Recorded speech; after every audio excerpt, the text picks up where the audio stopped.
Morning, church! Pakibati muna ulit yung mga katabi natin at pakigising. Baka nakatulog na. Marami tayo ngayon. Kaya gustong-gusto ko lagi anniversary. Diba? Pag anniversary, marami talaga tayo eh. Ha? Sana araw-araw, linggo-linggo anniversary. Sa mga bago po sa aming church, welcome po kayo. Welcome po sa aming munting church. Hoping makita namin kayo next year. Every Sunday pala, every Sunday. Di ba next year? Kasi pag napapansin ko ilang anniversary na, pag anniversary lang talaga napupuno yung simbahan. Pag regular Sunday, same na face. But then, sabi ko nga, welcome kayo sa church namin. Kayo po ay inanyayahan dahil, hindi dahil sa nagsabi lang si pastora na mag-invite kayo. Actually, nung inanyayahan kayo, tumugon kayo.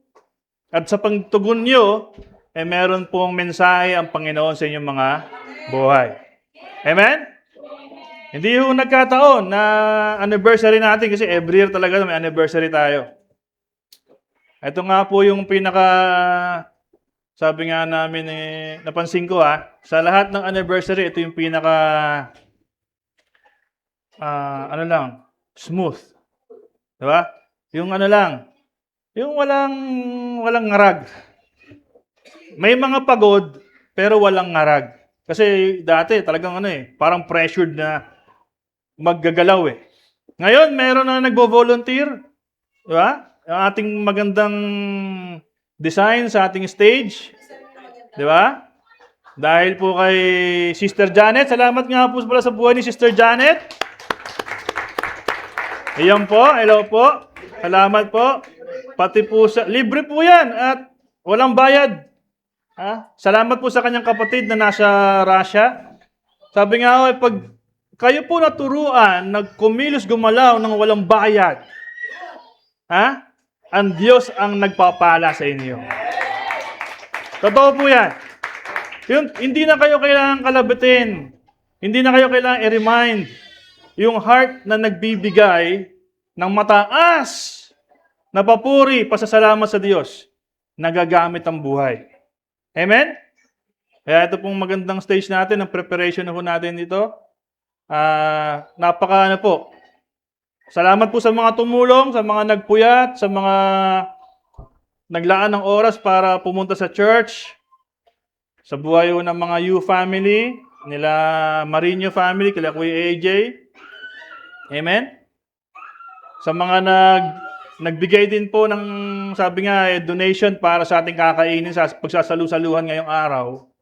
Salamat din po. Hindi nga lang po dumating yung pagkain ngayong araw.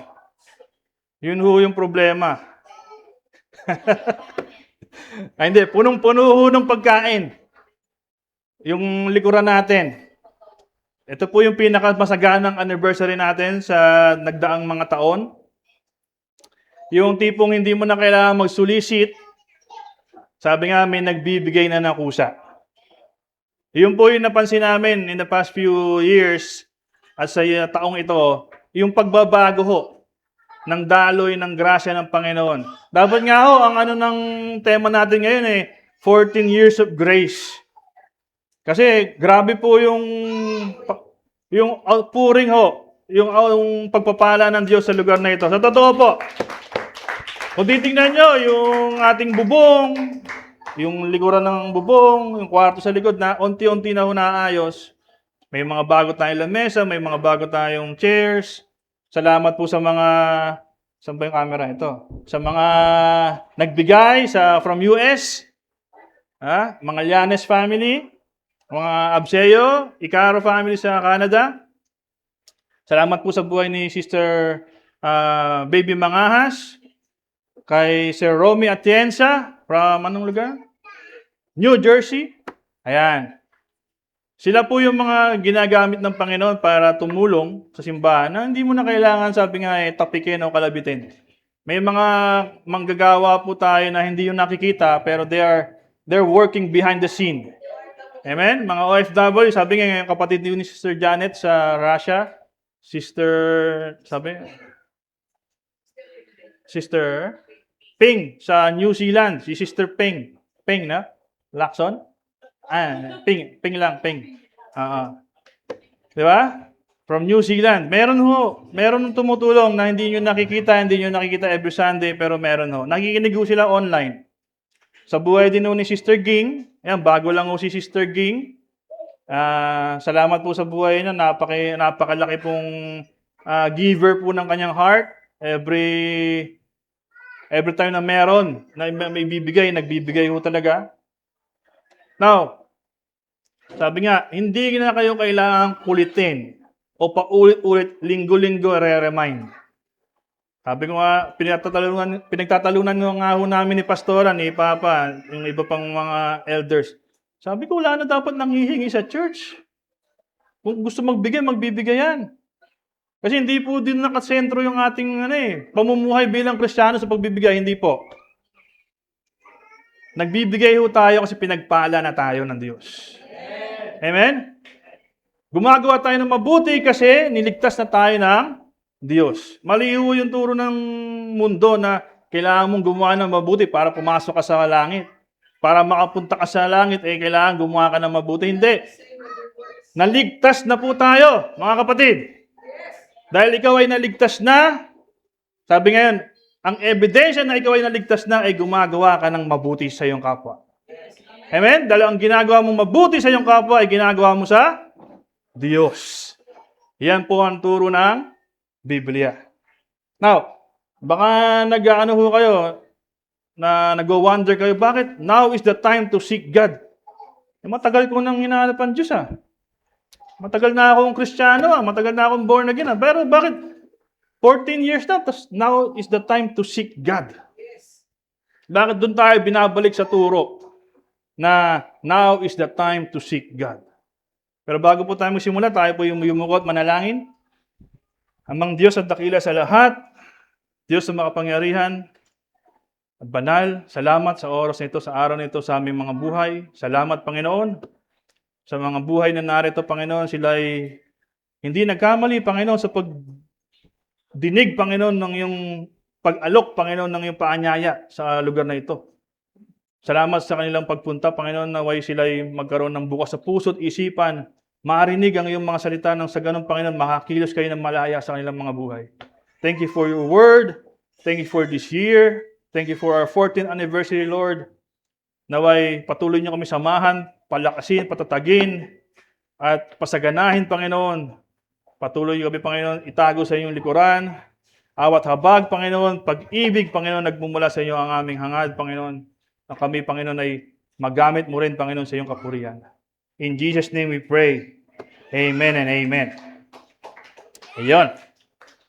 We are in our 14 years dito po sa church as Christian Family Church. Christian Family Church. Ang target po namin sa lugar na ito is mga family. Amen?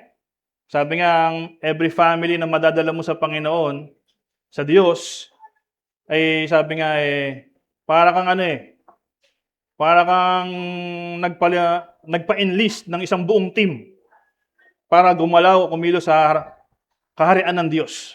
So, ang target namin, hindi lang individual, kundi every family. Sabi nga ang pamilyang sama-sama nagpupuri, naglilingkod sa Diyos, ay sabay-sabay ang pasasaganahin ng Diyos. Amen? So, sabi, sa tagal ng panahon na tayo nagsama-sama sa lugar na ito, 14 years, hindi po biro.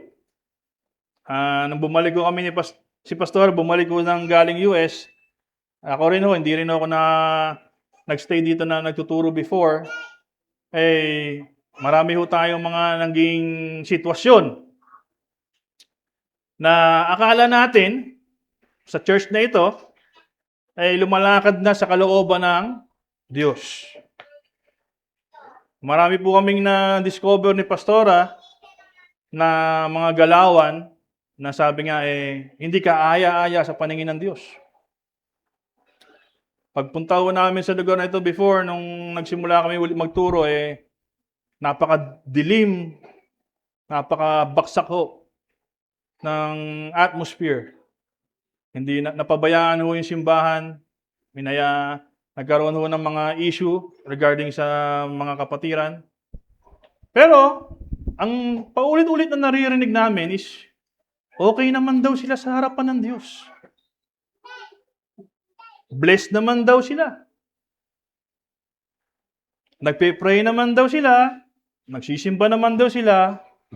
Lagi pa naririnig yung sabi, alam naman ng Diyos ang aming puso. Sa tagal na panahon ho, yun ang aming narinig. Pero sasabihin ko po sa inyo to with all honesty. Totoo pong alam ng Diyos ang ating mga puso. Wala ho tayong may lilihim, may tatago sa harapan ng Diyos. But to say to God and to everybody na alam ng Diyos, alam naman ng Diyos ang aking puso, ito po ay pusong nagmamataas sa harapan ng Diyos. Madalas po natin narinig yung kung loobin. Kung kalooban ng Diyos. Madalas po natin narinig yan sa mga kapatiran. Kung loloobin, pag inanyayaan mo, kung loloobin. Pag inimbita mo, kung loloobin. Alam niyo po ba, may mali ho dun sa pananalitang kung loloobin. Ginagamit mo yung katwiran ng Diyos. Pinapangatwiran mo yung gusto ng Diyos. Nangangatwiran ka lang kasi ginagamit mo pa yung pangalan ng Diyos. Kung loloobin ng Diyos. Alam niyo po ba, pagkalooban ng Diyos, kailangan mapangyari. Totoo po ba? Pagkalooban ng Diyos, pag sinabi yung kalooban ng Diyos, kailangan mong gawin. Hindi pag-iisipan. Diretso po ito. Hindi siya sa correction. Kasi, narinig ko natin sa simbahan ito lagi yung word na kung loloobin. Ang kalooban ng Diyos ay gawin mong tama yung kanyang pinagagawa. Walang pagdadalawang isip. Pag sinabi mong yes, yes, Lord. Pag sinabi ni Lord, no, no. Ang problema ho sa atin, tao po eh. Ang nananaig po, yung preferences, yung options. Sabi, walang ibang kalooban ng Diyos, kundi sabi, sundin mo ang Diyos. Totoo po ba? Now is the time to seek God. Turo ho ni Hosea. In the Old Testament. Old Testament na yan, lumang turo na yan. Tapos na, New Testament na, si Jesus na, napako na sa krus, okay na tayo. Bakit po tayo binabalik sa mga lumang katuruan? Kasi sila po yung naging ehemplo ng Diyos. Ginamit ng Diyos para i-remind tayong lahat. Actually, maririnig po natin ako, habang lumalaki po ako, nag-aaral po tayo ng Christian school. Although wala tayong nakuwang tamang pamumuhay sa Christian school kasi it's my decision na magloko or magbarkada o hindi mag-aral. But then, habang nag-aaral ako sa Christian school, pinapakabisado ho sa amin yan yung mga books of the Bible. Diba? From Genesis to Revelation, kakabisaduhin ho natin yan. Kabisado niyo po ba? May marinig po tayong major prophets tsaka minor prophets. Grabe, no? May turo pa lang ganon, major prophets, minor prophets. Si Hosea daw, kung bibigyan ko kayo ng maikling background, si Hosea daw is kasama siya sa mga minor prophets. Kasi may major prophets. Sabi ng tao. Yun ang turo ng tao. Pero habang binabasa ko yung Bible, pinagbubulay-bulayan sa salita ng Diyos, which is, pag ikaw anak ng Diyos at tagasunog ka ni Kristo, number 1 mo kailangan ginagawa palagi yan. Magbasa ng Bible. Hindi po pwedeng tuwing linggo lang o tuwing mag-notif lang sa cellphone. Kailangan araw-araw pinagbubulayan mo ang salita ng Diyos. Totoo po ba? Sabi nga, do not let it depart from your lips, from your mouth, from your heart. Meditate on it day and night. Yan po ang sabi ng Biblia. Sabi ng salita ng Diyos. So, habang pinag-aaralan ko po yung Bible, sabi ng mundo, may major prophets, may minor prophets. Nung binasa ko po yung Bible, hindi ako sumang-ayon. Lahat po sila para sa akin. Dahil sinasabi ng Biblia, they play a big part. Hindi minor part, big part sa gawain ng Diyos. So I cannot say Hosea is a minor prophet. Kasi hindi siya ganun kasadong kakilala. Kaya ipapakilala ko sa inyo kung sino si Hosea. Amen? Okay po ba yun? Sino pa nakakilala kay Hosea? Meron ba dito?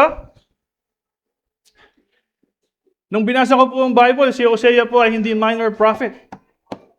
No. Isang malaking kasinungalingan po na mag-distinguish tayo ng major and minor prophets. Lahat po sila ginamit ng Diyos. Sa harapan ng Diyos, sila po ay pantay-pantay. Totoo po ba yan? May papayag po ba dito na dito mga minor lang ha? Dito mga major. May papayag po ba dito? Kung kayo po ay anak ng Diyos, lahat po tayo pantay-pantay, walang mataas, walang mababa sa harapan ng Diyos. And I'm telling you, Hosea is not just a minor prophet. Ginamit po si Hosea for a purpose. To illustrate the love of God. Kung paano nagmahal si Jesucristo ang Diyos sa ating mga buhay. Amen? Now, history. Gusto ko makinig kayo ha. Pay attention. Kasi ito po ay sabi ngang karunungan na nagmumula sa Diyos ay pinagmumula ng buhay. Totoo po ba?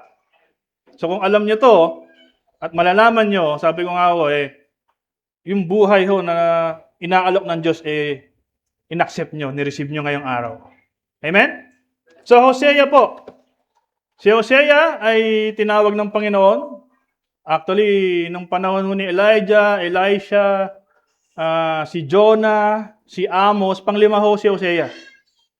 So sa mga dumaan ng mga propeta, bago po pumunta kay Hosea, may mga tinawag na pong mga tawag sa kanilang mga propeta. Sabi nga, major prophets daw po si Elijah. But then sabi ko, lahat po yan tinawag ng Diyos, lahat po yan propeta. Walang major, walang minor. Bakit po tinawag po yung mga propeta? Para po sa bansang Israel. Actually, ngayon, may masasabi po ba tayo may propeta ngayong panahon? I don't believe na may propeta ngayong panahon kasi binigay na ng Diyos lahat ng propeta at pinakahuling propeta si Jesucristo. Kung naniniwala ho kayo. Si Jesus na po yung kabuuhan Propeta, pare, di ba? High priest, propeta.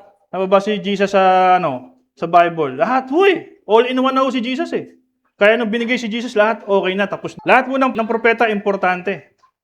Bakit po? Kasi sila po yung nagpapahayag ng mensahe galing sa Diyos. Diretso po yun, from God to the prophets.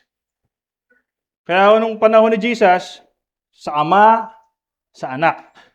Wala pa po si Jesus that time. So from God to the prophets, sila po yung boses o tinig ng Diyos. So bakit po may boses and tinig ang Diyos ng panahon na yon? Kasi pinayagan po ng Diyos, mamuhay sila ng naaayon sa kanilang gustong buhay. But then, dahil mahal sila ng Diyos, ginaguide pa rin po sila. So yung guidance through the prophets. Now, 50 years po nananawagan si Propetang Hosea.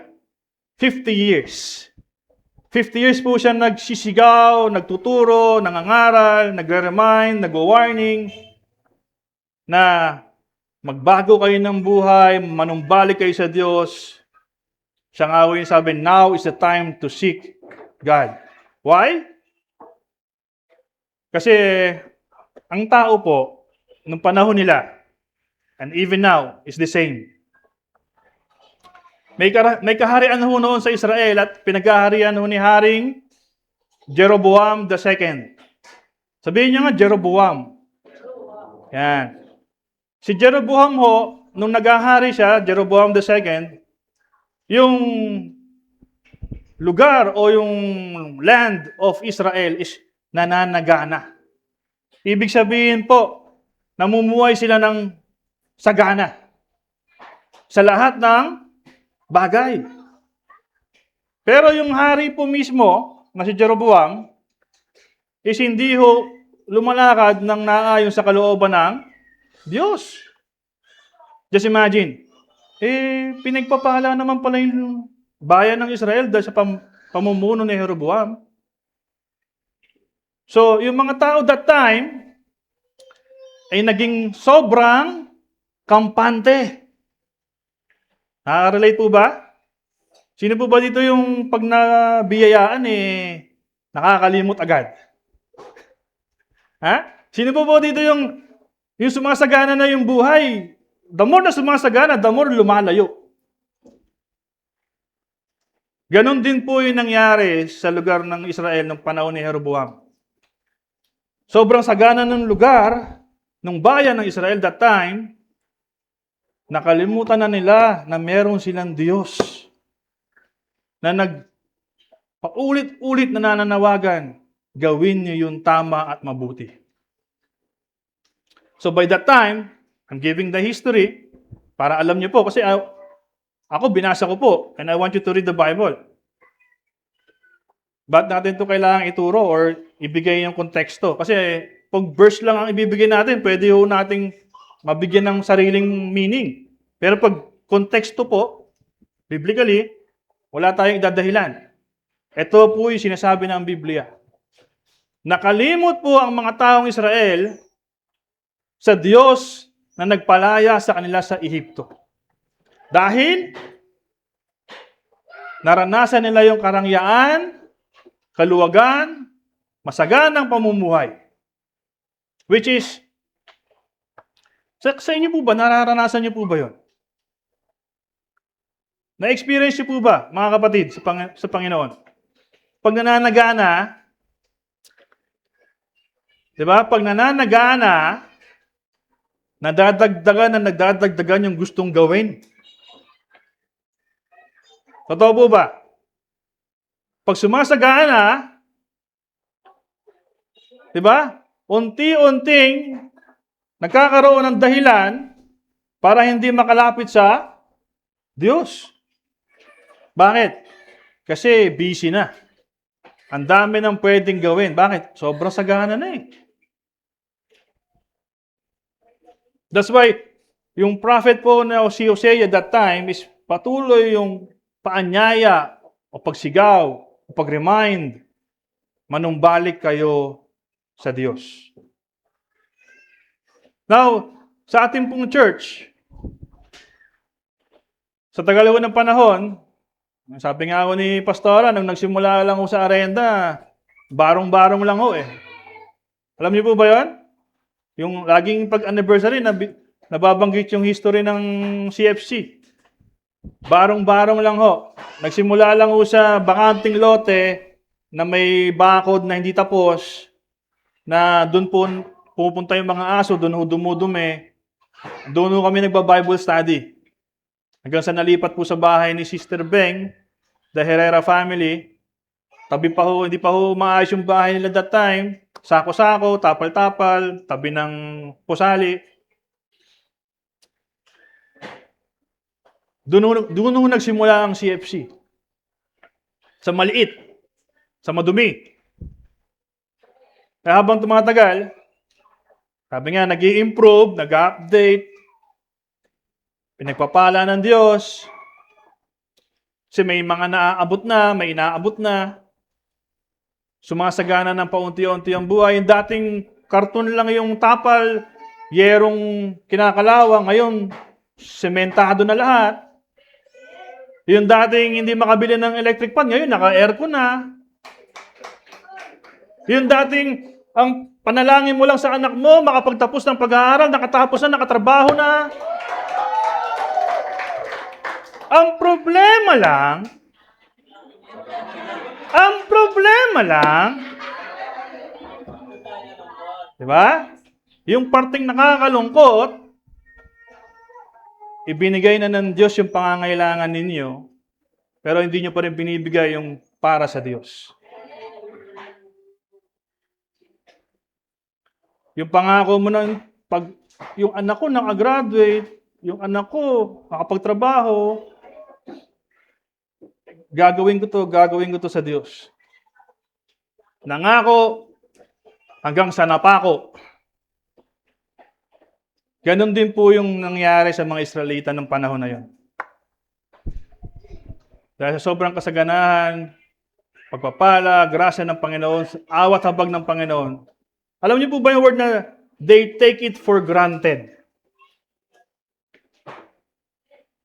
Hinayaan ho nila na kainin sila ng sistema ng mundo. Imbis na ibigay yung totoong papurit, pasasalamat sa Diyos. Now, this is not to judge people. This is not to condemn people. This is a reminder. Ito ulitin ko po, it's a reminder. It's a warning. It's a correction. It's a guidance. It is the Word of God. Bakit po kailangan ninyong marinig ito ng paulit-ulit? Sabi doon, now is the time to seek God.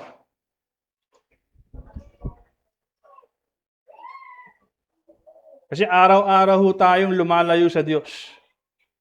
Hindi lang ho weekly, monthly, araw-araw. Kaya sabi, araw-araw kailangan i-remind.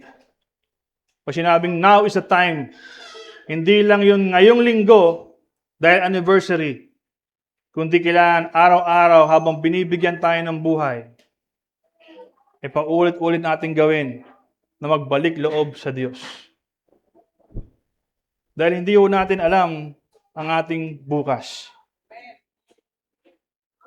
Hindi ho natin alam kung ano mangyayari sa atin sa mga susunod na panahon.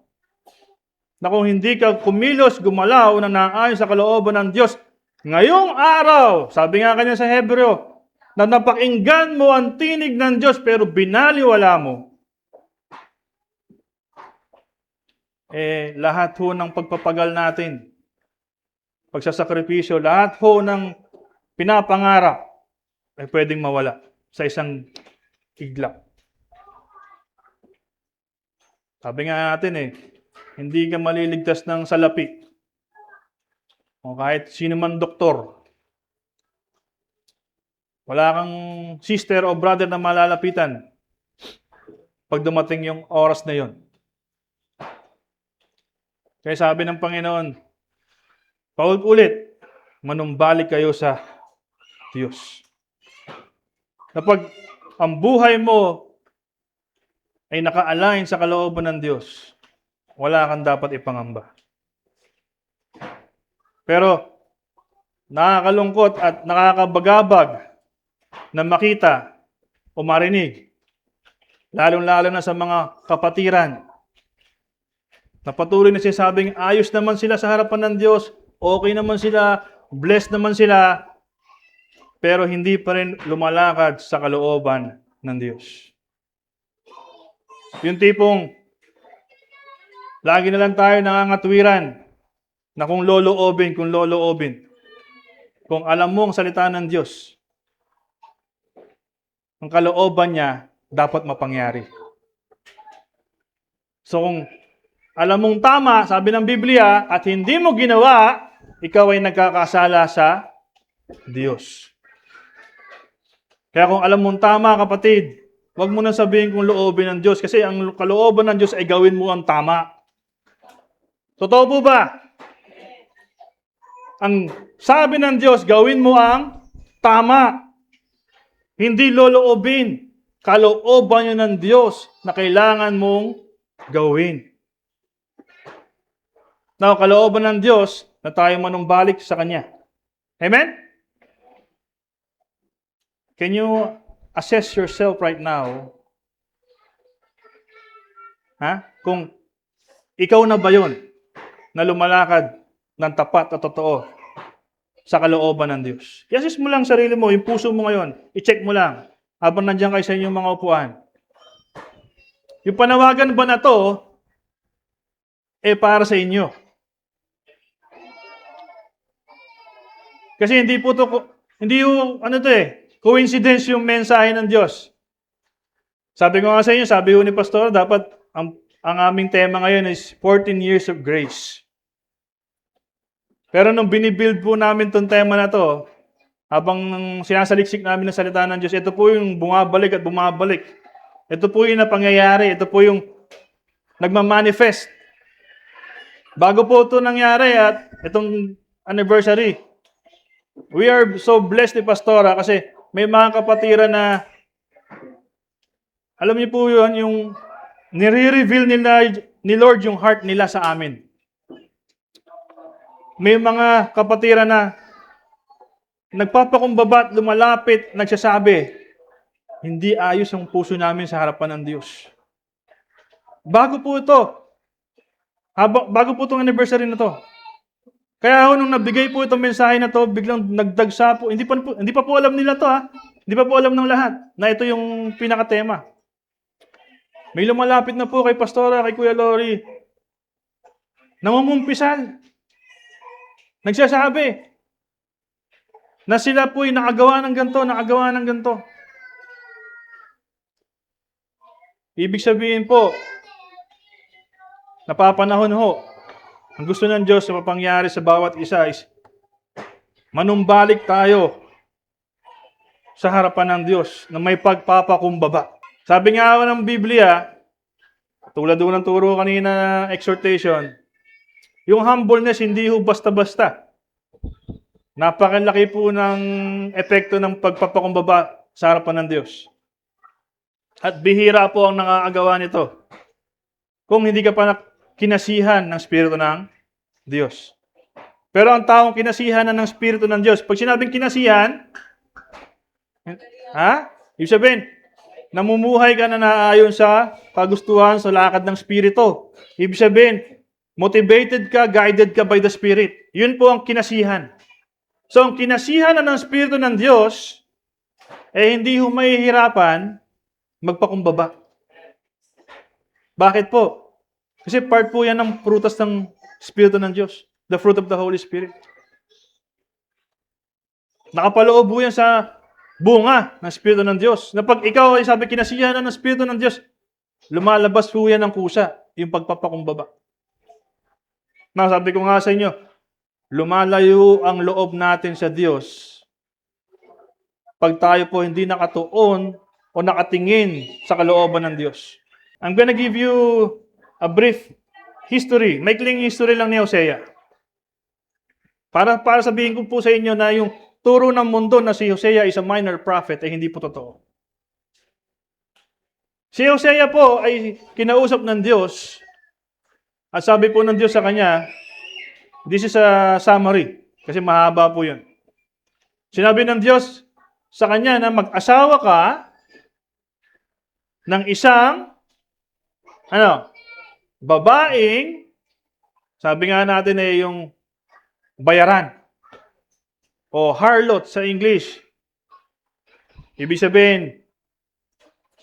sumasama sa iba't ibang lalaki. Just imagine. Si God, kakausapin ka para sabihin, pumili ka na mapapangasawa mo na nangangalunya. Meron ba ditong papayag? Mga binata dyan. Yung mga dalaga dyan. Yung mga dalaga, yung mga babae, ayaw na ayaw niya yung mga chick boy. Yung babae. Siyempre, yung mga babae, yung mga lalaki rin, ayaw din ng mga babaeng makita mo kung sino-sino ang kasamang lalaki. Pero just imagine, ito po yung utos ng Diyos kay Hosea. Pumili ka ng mapapangasawa mo na nangangalunya at magbubunga ang iyong pagsasama ng mga anak. Just imagine, yun ang utos ng Diyos kay Hosea. Sabi, pag binasa mo po yung mga libro sa Biblia, ito po yung prophet, sabi nga na napaka-unfortunate. Kasi, yung pinaka-utos sa kanya, sabi nga, hindi mo maatim. Mag-asawa ka ng adulterous, na may pangangalo niya, na nangangalo niya. So, ginawa ho ito ni Hosea ng may pagsunod sa Diyos. Napangasawa niya po si Gomer. Ngayon si Hosea po lalaki ha. Hindi po babae si Hosea. Yung asawa niya po si Gomer. Tunog lalaki lang yung pangalan. Pero babae po yun ha. Si Gomer. Pag gano'n ang pangalan ng anak niya ngayon, si Gomer, mapagkakamalan siyang lalaki. Gomer. Diba?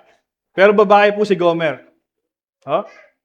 Now, just imagine, bakit po ito ang binigay na atas ng Diyos kay Hosea?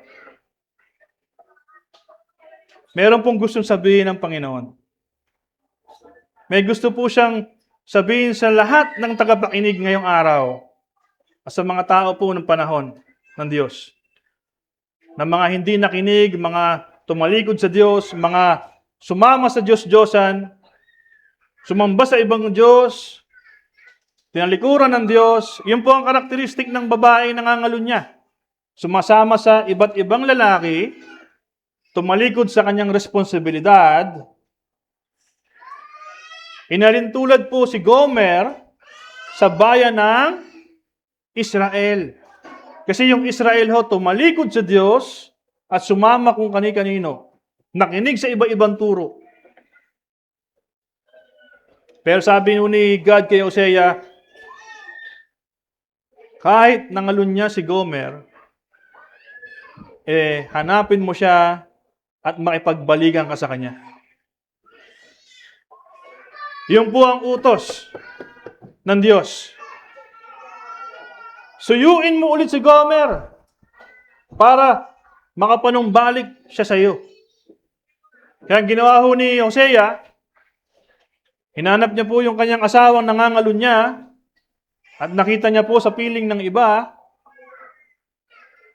Pero sabi niya, bumalik ka sa akin, ako na magpo-provide ng mga bagay na hinahanap mo sa kanila. So, binayaran ho ni Hosea si Gomer para bumalik ho siya sa kanyang piling. Kumbaga, binili ulit si Gomer pabalik. Baka kung ano kinikita mo doon, ibibigay ko sa iyo. At mamahalin kitang muli kasi yun ang utos ng Diyos. Now, just imagine, napipicture out niyo po ba? Isang lalaki na inutusan ng Diyos mag-asawa ng nangangalunya at nung siya iniwan, kailangan niyang hanapin at pabalikin at mahalin muli. This is a picture of God's love to everybody, to everyone.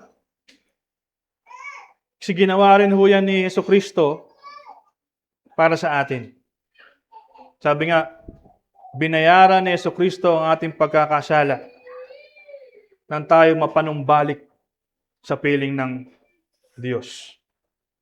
That is the picture of the prophet Hosea. Pinapakita niya yung gagawin ni Jesucristo sa New Testament. Hindi pa nangyayari sa New Testament, pinaramdam na ng Diyos sa buhay ni Hosea. Now, I cannot accept yung turo ng mundo na he's a minor prophet. Hindi ho biro yung pinaranas ng Diyos kay Hosea. Naiwanan ng kanyang asawa dahil sa iba at pabaliking muli at mahaling muli. Hindi ko kayang gawin ng isang ordinaryong tao yon. Lalong-lalo na ng tao na wala sa Diyos. Pero, alam ko po, kaya kayo nandito kasi sa Diyos na po ba kayo? Kayo po ba ay sa Diyos? Kumikilala po ba kayo sa Diyos? So, yung ginawa ho ba ni Hosea, ay kaya nyo rin gawin.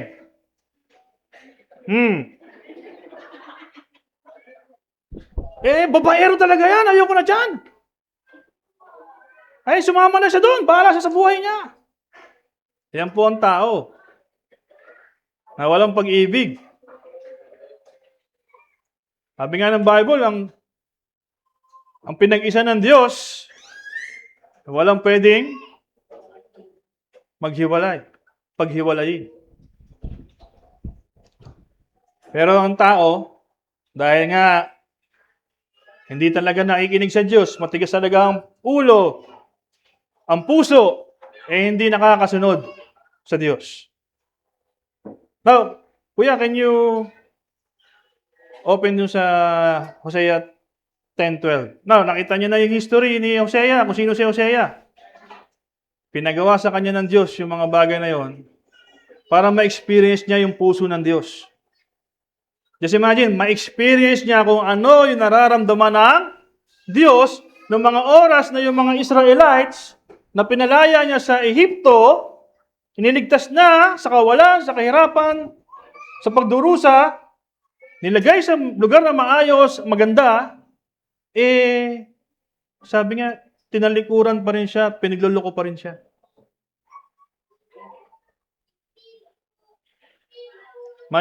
Mahalin tulad natin ng ating mga sarili sa mga tao sa Israel. Patuloy tayong inaabot ng Diyos. Patuloy tayong, sabi nga tinutulungan ng Diyos makalaya sa buhay na mali. Pero wala tayong ibang ginawa kundi magreklamo ng magreklamo. Wala tayong ibang ginawa kundi sumuway, tumalikod sa ating Diyos.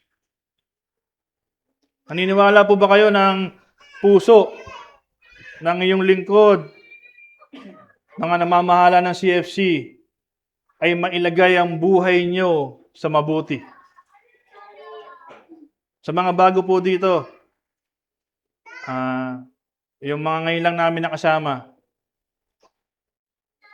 kayo po ay welcome maging parte ng, sabi nga, pamilya ng CFC.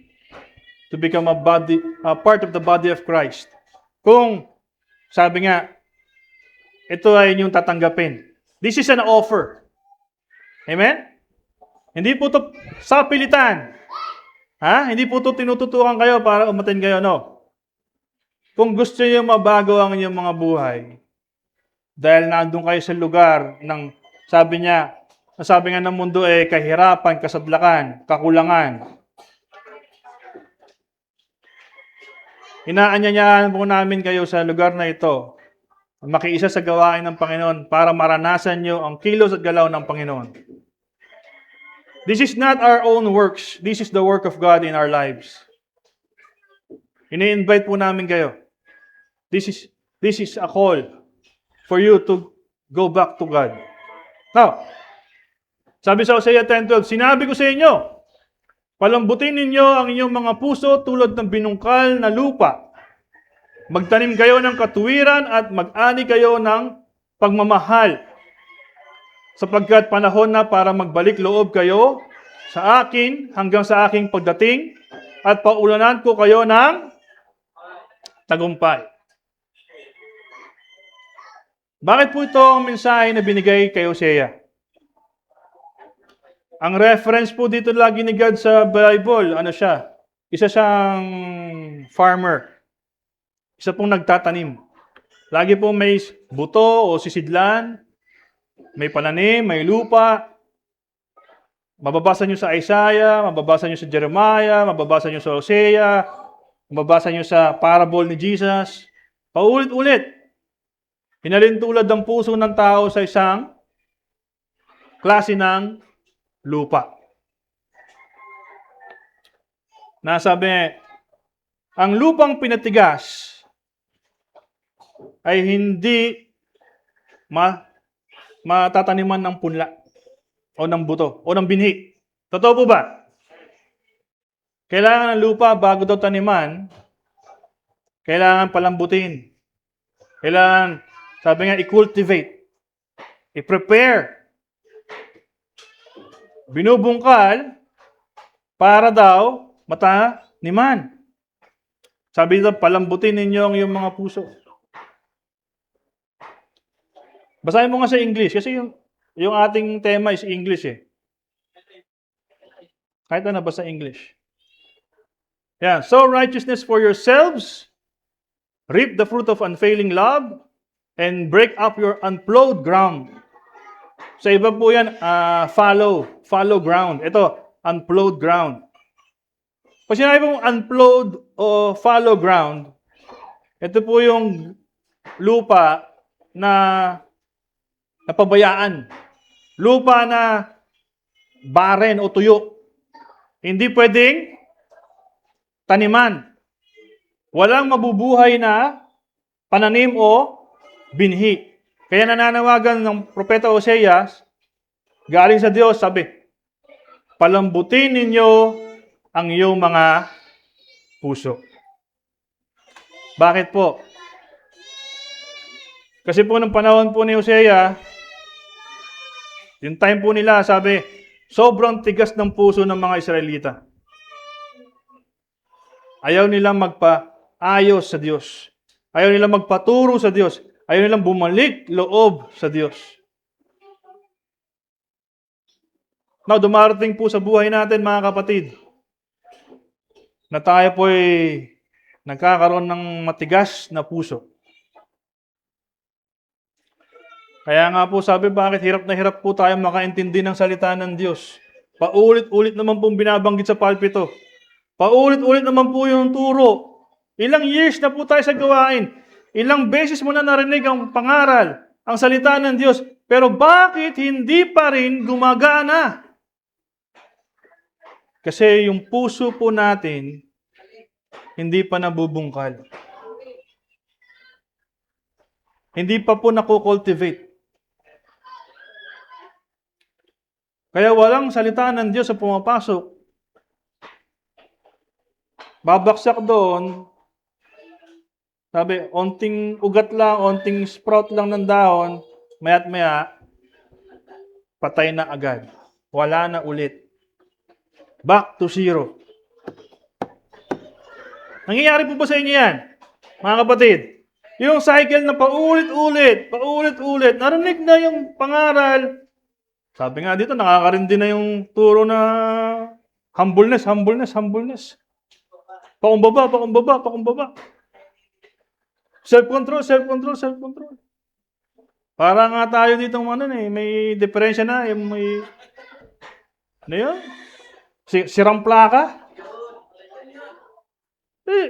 Bakit walang bumabaon? Walang tumutubing binhi. Walang prutas. Walang bunga. Kasi ang puso po natin ay hindi pa rin nabubungkal. Now, pakicheck nga yung puso. Kung yung puso ninyo ngayon. Ano na pong status? Ha? Nabungkal na po ba? O meron ng tubo? Mahirap po yun. Ang puso, sabi nga, nagpapakumbaba sa Diyos. Ito po yung good news, mga kapatid. I want you to get this message clear. Walang sinabi si God na kayo ang magbungkal ng sarili niyong puso.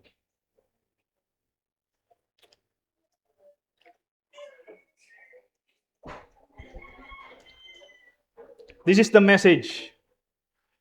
Hindi kayo inatasan ng Diyos na bungkalin niyo yung sarili niyong puso.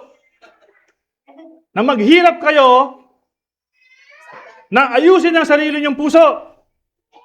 Ang sabi ng Diyos, hanapin mo siya. Seek God. Mahirap po bang intindihin? Ang ginagawa ho natin bilang mga Kristiyano, patuloy nating pinagsisikapan, ayusin ang ating mga puso. Hindi ho mangyayari yun. Dahil hindi natin kaya, mga kapatid sa Panginoon. Ang kailangan natin gawin ay isuko sa Diyos ang ating mga puso at sabi niya, papalitan ko ng bagong puso. Yun ang mensahe ng Diyos. Bagong puso. Pusong malambot na pwedeng taniman. Kaya sabi ko kapatid, kahit anong paghihirap mong bungkalin ng sarili mong puso, hindi mo yan maaayos. Sinusuko po yan sa Diyos. At bibigyan kanyang bagong puso. Yan ang kanyang pangako. Basahin ho natin ang ating mga Biblia, salita ng Panginoon. Mauunawaan ho natin. Nasabi niya, hindi ko kayo binibigyan ng kondisyones na bago ka lumapit sa Diyos, kailangan ayos na yung puso nyo. Magpakumbaba tayo sa harapan ng Diyos, sabihin mo sa Diyos, Panginoon, hindi ko kaya, at gagawin niya para sa iyo. Sabi dito, for it is time to seek the Lord. Sabi dito, until He comes and shower His righteousness on you.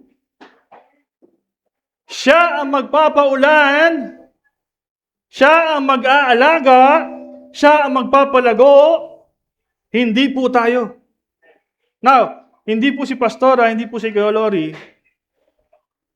ang mag-aalaga sa inyo. Kami lang po ay tagapagbigay ng mensahe. Ang Diyos pa din ang mag-aalaga. Ang Diyos pa rin magpapalago. Huwag niyo sisihin si Kuya Lori, si Pastora, si Kuya AJ, hanggang ngayon, yung buhay niyo, ganyan pa din. Kami po ay nag-guide lang. Kami po ay tinuturo lang namin ang direksyon papunta kay Jesucristo. Ha? Hindi po kami ang may kakayahan para mabago ang iyong mga puso. Kung sino man dito yung may kakayahan magbago ng puso ng bawat isa, edi ikaw na. Pero hindi ho namin kaya. Kaya dinudulog din namin ang buhay nyo sa harapan ng Diyos. Kaya no hard feelings po mga kapatid. Kung hanggang ngayon, sabi nga yung buhay nyo ay nasa kahirapan. Kasi matagal na ho kayong binibigyan ng paanyaya at panawagan. Hanapin mo ang Diyos. Hanapin mo ang Diyos. Okay pa po ba kayo? Okay pa po ba? Ha? Baka may gusto nang umuwi. Huwag muna, meron tayong pasalo-salo mamaya. Alam niyo po mga kapatid, sa tagal ho ng gawain na ng Panginoon sa lugar ng Arenda, marami na pong naanyaya. May mga nagstay, may mga umalis, may mga dumating na bago. Ito po lahat ay kilos ng Diyos. Ito'y kalooban ng Diyos sa pangyari. Sabi nga, yung ayaw sa Diyos talagang aalis eh. Yung ayaw sa Diyos talagang tataligo, di hinto. Wala nang dahilan-dahilan. Ayoko na doon kasi yung turo iba. Ayoko na doon kasi si kuya, si pastora. Hihinto na kasi ganito ang nangyari. Marami na pong huminto. Ulitin ko ha. Marami na pong huminto, marami na pong umalis. Pero hindi ho namin desisyon yun. Desisyon ho nila yon. Kasi kung kami lang masusunod, tatali namin kayo sa upuan. Kasi ayaw namin kayo mawala. But then, God has given us free will. It's your own decision if you want to stay or leave. Kung gusto mo magpa-correct, umupo ka dyan. Kung ayaw mo, malaya kang umalis. Hahabulin? Bibigyan kayo ng time mag-isip. Hindi namin kayo susuyuin. This is for you to realize na inayawan nyo ang Diyos. Na pag inayawan nyo ang Diyos, sabi nga, ang dala namin ay liwanag, Pero kung ayaw nyo sa liwanag, at gusto nyo bumalik sa kadiliman, it's your decision, not ours. Pero kung nakita namin kayo sa kadiliman, makasalubong namin kayo sa kadiliman, kasi naghahanap kami ng taong ililigtas, dalhin sa liwanag, aakayin pa rin namin kayo. Ganun ang pag-ibig ng Diyos. Hindi namin kayo hihindian. Hindi namin kayo aayawan. Kahit gaano pa ang ipakita nyo, anong pag-uugali meron kayo. Ang aming role sa simbahang ito is akayin kayo papunta sa Diyos. Yun ang aming role. Now, ang panawagan ho namin sa simbahang ito, huwag niyo pong baliwalayin yung tinig ng Diyos. Hanggat naririnig niyo pa, hanggat may buhay pa kayo ngayon, huwag niyong baliwalayin ang tinig ng Diyos. 14 years is not a joke. Sabi nga kung ito na yung huling mensahe na maririnig natin sa taong ito, at hindi ka pa rin dumulog, tumugon sa Diyos. Sayang kapatid, sayang. Naalala ko po yung minsan kami nag-celebrate ng outing with Sister Ging the family. Birthday yun ng kanyang anak. Supposed to be, meron nung kaming ife-fellowship or i-gather na tao na in-invite ni Sister Ging para sharean ng gospel. After mag-swimming, after magkainan, sabi, meron tayong Bible study after. But then, yun po yung paanyaya eh. After ng happenings, meron tayong Bible study. Para maabot din po yung mga na-invite ni Sister Ging. Unfortunately, hindi ho nangyari, hindi ho sila nakasama kasi nauna yung alak. Hindi naman pwedeng habang nakainom ka, makinig ka ng Word of God. Sayang ho yung salita ng Diyos. Isusuka mo lang. Di ba? Ang nangyari ho, hindi ho sila na-share ng gospel kasi mas pinili ho yung kalayawan, yung alak. Baltaan ho namin after a week, I think. Yung isa po doon, nakasama rin po sa mga nag-inom-inom,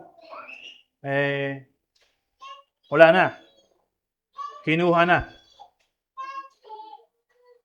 Nawalan ho ng chance makarinig siya ng gospel. Nasayang ho. Kasi mas inuna yung mga bagay na hindi sa Diyos. Now, this is a reminder, hindi natin hawak ang ating mga buhay, mga kapatid. Hindi nagkataon na narito kayo. Hindi na nagkataon na kayo inimbitahan. Matagal na kayong iniimbitahan sa gawain ng Diyos. Ang gusto nyo ng maayos na buhay, sabi nga, hindi lang pagpapala, kundi may kaayusan. Kasi marami pong pinagpalang tao pero walang kaayusan ng buhay. Ito po kaayusan. Pinagpala ka na, inayos ka pa. Yun ang hangad ng mga tao po sa simbahan ito.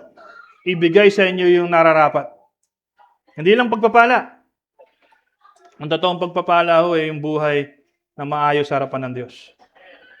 So kung yun po ang hangad ninyo, mga kapatid sa Panginoon, isuko lang ho natin ang ating mga puso ng may pagpapakumbaba. In exchange of a new heart, magpakumbaba sa harapan ng Diyos. Amen? Kaya ho yung imposibleng bagay na pinagagawa sa atin ng Diyos, walang kahirap-hirap mong pwedeng gawin ng walang reklamo. Dahil sabi nga, wala kang ibang hangad kundi mapurihan mo ang Diyos sa iyong buhay. Ang kalooban ng Diyos ay gumawa kayo ng tama, nararapat, mabuti sa kanyang harapan. Amen? Now, ayoko po kayong tawagin mga Israelita. Iba gusto maging Israelita Ayoko po kayo tawagin Israelita. Sabi ng Bible, Hudyo ka man o Israelita ka man,